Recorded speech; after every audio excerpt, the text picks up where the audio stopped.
ಇವತ್ತು ಜಿಲ್ಲಾ ಪಂಚಾಯತ್ ಇದೆ, ಏನಾದ್ರು ಇದೆ ಅಂದ್ರೆ ನನಗೆ ಬೇಕು ನಿಮಗೆ ಬೇಕು ಅಂತ ನಾವು ಆಶೆ ಪಡ್ತೇವೆ. ಇವತ್ತು ರಾಹುಲ್ ಗಾಂಧೀಜಿಯವರು, ಸೋನಿಯಾ ಗಾಂಧೀಜಿಯವರು ಇವತ್ತು ಪ್ರಧಾನಮಂತ್ರಿ ಅಂತ ಉನ್ನತವಾದಂತ ಸ್ಥಾನಕ್ಕೂ ಕೂಡ ನಾವು ಬೇಡ ಡಾಕ್ಟರ್ ಮನಮೋಹನ್ ಸಿಂಗ್ ಮಾಡಿ ಅವ್ರ ಆರ್ಥಿಕ ತಂದೆ 10 ವರ್ಷ ಇವತ್ತು ಅವ್ರಿಗೆ ಪ್ರಧಾನಮಂತ್ರಿ ಮಾಡಿದ್ರು. ಇವತ್ತು ಈ ಗಾಂಧಿ ಫ್ಯಾಮಿಲಿ ಇವತ್ತು ಏನಿದೆ ಅಂದ್ರೆ ಇವತ್ತು ದೇಶಕ್ಕಾಗಿ ತಾವೆಲ್ಲ ನೋಡಿ.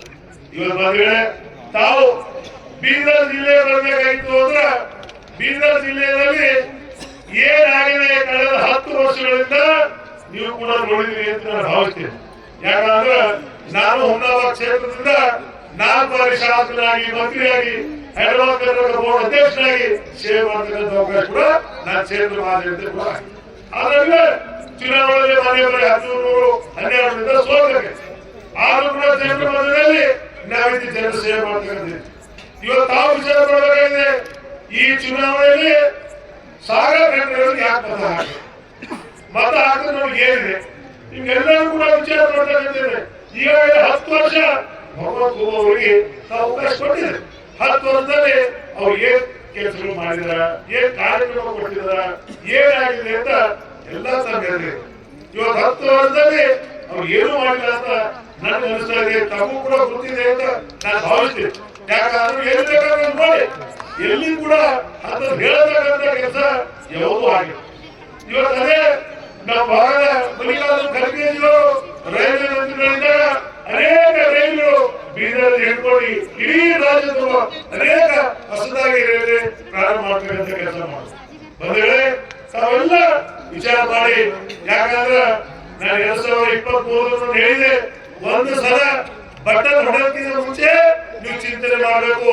ಬರ್ತಕ್ಕಂಥ 7ನೇ ತಾರೀಕು ಇದೊಂದು ದೊಡ್ಡ ಚುನಾವಣೆ ಇದೆ. ಇವತ್ತು ಆ ಚುನಾವಣೆಯಲ್ಲಿ ಕಾಂಗ್ರೆಸ್ ಪಕ್ಷಕ್ಕೆ ಸಾಗರ ಖಂಡಿತವರಿಗೆ ನೀವೆಲ್ಲ ಮತ ಬೆಂಬಲ ಕೊಡಬೇಕಾಗಿದೆ. ಮತ ಬೆಂಬಲ ಕೊಟ್ಟಿದಾಗ ಈ ಬೀದರ್ ಜಿಲ್ಲೆಯಿಂದ ಇವತ್ತು ಹೊಸದಾಗಿ ಯುವಕ ಇವತ್ತೇನು ಬೀದರ್ ಜಿಲ್ಲೆಯಿಂದ ಒಬ್ಬ ಯುವಕ ಪಾರ್ಲಿಮೆಂಟ್ ಹೋಗ್ತಾ ಇದ್ದಾನೆ.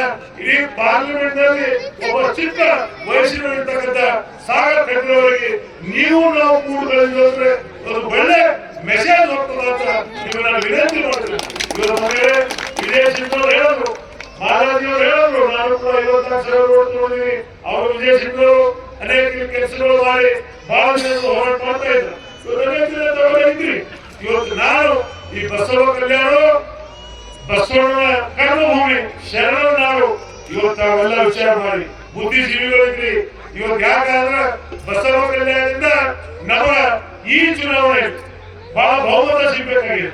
ಇವತ್ತು ನಾನು ಈಶ್ವರ ಖಂಡ್ರೆಯವರು ಇವತ್ತು ಇಡೀ ಬೀದರ್ ಜಿಲ್ಲೆ ಪ್ರವಾಸ ಮಾಡುವಾಗ ಇವತ್ತು ಬಸವ ಕಲ್ಯಾಣ ಇರ್ಬೋದು, ಹುಮ್ನಾಬಾದ್ ಇರ್ಬೋದು, ಬಾಲ್ಕಿ ಇರ್ಬೋದು, ಔರಾದ್ ಇರ್ಬೋದು, ಹಳದ್ ಇರ್ಬೋದು, ಎಲ್ಲಾ ಕ್ಷೇತ್ರದಲ್ಲಿ ನಮ್ಮ ಪಕ್ಷದ ಅಭ್ಯರ್ಥಿಗೆ ಅತಿಯಾದಂತ ಅಮೂಲ್ಯವಾದ ಮತ ಕೊಡಬೇಕು ಅಂತ ನಾವೆಲ್ಲ ನಿರೀಕ್ಷೆ ಇದೆ.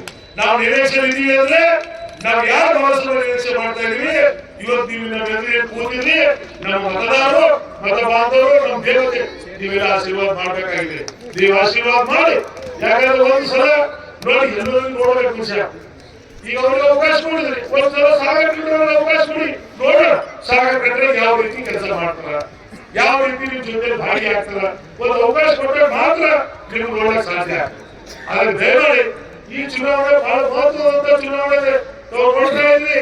ನಾನು ಕೂಡ ನಾನೇ ನಂದು ಚುನಾವಣೆ 7 ಚುನಾವಣೆ ನಾನು ಮಾಡಿದೆ.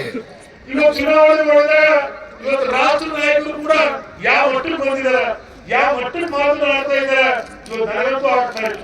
ಇವತ್ತು ದೇಶದ ಪ್ರಧಾನಮಂತ್ರಿಜಿಯವರು ಅವ್ರು ಮಾತಾಡ್ತಕ್ಕಂಥ ನೋಡಿದ್ರೆ ನಿಜವಾದ ಒಂದು ಕಡೆ ಏನಪ್ಪ ಇದು ರಾಜಕೀಯ ಯಾವ ಪರಿಸ್ಥಿತಿ ಬಂತು ಇವತ್ತು ಅವ್ರು ನೋಡ್ತಾ ಇದ್ರಿ. ಇವತ್ತು ಅನೇಕ ಮಾಧ್ಯಮ ಮುಖಾಂತರ ಇವತ್ತೊಂಥರ ರಾಷ್ಟ್ರದಲ್ಲಿ ಕೂಡ ಸಾಕಷ್ಟು ಇದಾಗಿದೆ. ಇವತ್ತು ಯಾಕೆ ಇದಾಗ್ತಾ ಇದೆ, ಇಡೀ